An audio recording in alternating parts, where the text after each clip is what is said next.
Hi, thank you so much for being here with us today at Elite Studio. We're very grateful to have you here, and we're very curious to know how did you start? How did you end up here in Portugal? Tell us a little bit about yourself and your journey. So let's start maybe with your childhood. Where were you born? First of all, thank you very much for having me here. It's been an honor to be here on your show. And as far as you ask about my childhood, I'm a very, I would say, a global childhood I enjoyed in my life. Uh, my father is a Ugandan, from Africa. My mother is from Pakistan, right? I was born in Karachi, and during my childhood, I spent lots of my time in Uganda, Kampala. You have recently heard that a new mayor of New York is also was born in Uganda. Have you heard that thing? It's a very viral story nowadays. Yeah. So I think most of the people who spent their childhood in Uganda, East Africa, they're here. So I spent my childhood there, and then after that, I also spent a few years of my life in London and Karachi and Dubai. Apart from that, I have visited almost like 48 countries, from Japan to Singapore to China to France to America to Africa and Dubai, Qatar. I don't know. I mean, it's a list of countries I've been. So I would say myself, I'm a very global kind of person who have learned from all traditions, cultures, of this world. Yeah. Mhm. And where did your love from helping startups grow Yeah, from? that's a very good question. So I would say the entrepreneur is born. There's still, debate going on in the world that startups, founders, and entrepreneurs are born or made. I would say they are born. Why?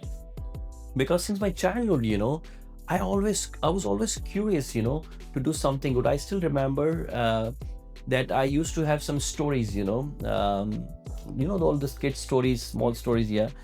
And I at that time I was like 6 or 7 years old, and I had just 5 stories, and I started giving those stories on a rent to my friends, to my neighbors. That time Amazon was not there, That's how the Amazon started, So so so I want to say it's always, your founders and entrepreneurship comes up with your when you're born, right? So that's how it happened. And my love from that, yes, because I started doing some startup. I had few ideas, and I tried and I fell down. Before doing startups, I was working with Emirates Group, Emirates Airline, Donata from Dubai. Mm. I was in IT functional head, like country head for IT functions. So I did lots of projects, innovative projects, and I thought that, oh wow, if I go out from here, I can do wonders, startups. But I was wrong, because startups is a science. I recently said in one of my LinkedIn posts. So you have to. It's not just education, experience, but also you have to learn the startup. So I learned startup from the Northern Europe, and I've been to few universities and schools. Like one of the school, I would say they call it School RBS University. It's in Riga. So I learned startup from there. I learned from few mentors, and then I stepped in, because before learning, I went into these startups and I got failed. My two startup, was collapsed. It was not like that the ideas were not good. The only thing was I didn't know how to escalate that. I was in so hurry. So yeah, then I started doing several startups. They all got successful. Now I have several startups in Europe, in America. So then I learned that each startup, they have that energy, they are obsessed about their startups, they have that passion, but they don't have the clear, guideline. I know there are many companies, many organizations, many accelerators, universities supports those startups. But still, I also been there, but I found myself, it was very difficult, if you're young there, because when you go there, sometimes you're not selected. You waste your time, and then finally you came to know you're not selected. So from those things, I learned that there should be some platform which can helps you, which can understands you, okay, And if there's something missing in you, okay, they teach you. Mhm. So that's how this idea came from. And I said I should have this European Startup Insider, which can not only help just one startup or founder, it should help complete the ecosystem of startup. It connects the investors, startup owners, founders, accelerators, the government bodies who allocate the funds. Like European Union, we have fund for startups, so it connects everyone, and it has to be a platform where anyone can come and enjoy. So that's how we started with European Startup online newspaper first. The second step was I'm here right now, you see, at our podcast studio, and we have a line of other, action items which gonna come. Yeah. Okay, so from someone who has visited more than 40 countries and considers himself a person of the globe, of the world, why Portugal? Why did you come here in specific to this country? Okay, it's a very long story. It's very true. Many people they ask me. Uh, I don't say that this country is good, this country is not good. It's a personal choice. Few people they think that Sweden or maybe Denmark or maybe the Germany is a good, Netherlands is good for startup. People think that there's more money in United States, for startup founders. Few people they say Dubai is the right place. So it depends. So about the country why I selected Portugal, the first thing I would say is the safest country in the world, right? I personally, experienced that, in the middle of the night, 2 o'clock, 3 o'clock, you can move anywhere in the Lisbon, on the streets you can walk. There's no issue. Second thing, the climate. It's the best climate in the world. Okay. Third thing, the geolocation, of this Portugal, the center, you have on your right you have France, Germany, all Europe, on your left you have Atlantic, USA, on top you have like United Kingdom, in the north. If you go downside you have Africa, Middle East. So this is the best place. The time zone is the best. People like me, we like it. The climate is the best, people is the good, immigration policies are very good, welcoming, very good. Food, I love the food, here I'm a foodie kind of person, so I like the food of Portugal. And the final thing, the people.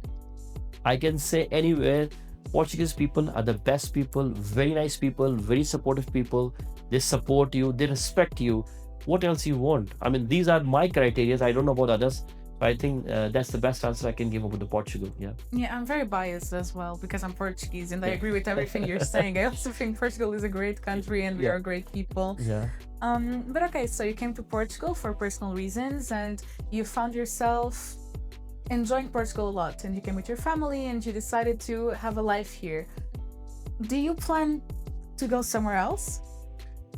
No, if I have to go, then of course I will go for a business trip, maybe like for 2 weeks or 6 months or 1 year.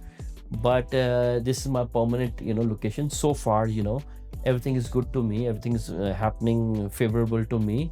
But nothing is permanent in this world. I would say nothing is permanent. We are not here permanently in this world. Okay, you never know what happens in the future.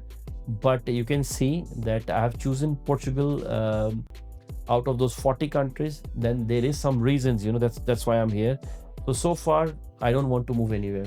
So that choice of you choosing Portugal, it shows a lot of respect for our country. It shows a lot of love for our country. Is that why you chose to, for example, invest in Portugal taxis and invest in a light studio and to try to bring positive changes into this country? Are you trying to be a positive change in this place, in Lisbon, in the capital? It's a very good question. In my opinion, there's always a two-way traffic. If you get something good from someone, then you should also, return something good. So the Portugal has given me the best they have, to me. So I should also, in a return, I should give the best what I have. So the best I have, my skills, experience, expertise, education, in a startup, in digitalization, everything. That's what I'm giving here. And that's why I have decided to open Upstrides Holding, company here in Portugal. And under that, we are going to launch many activities. Like we have Technology Yours, an IT company. We have a European Startup Insider. We have, we are going to launch this Portugal taxis, because I see we can discuss more about Portugal taxis.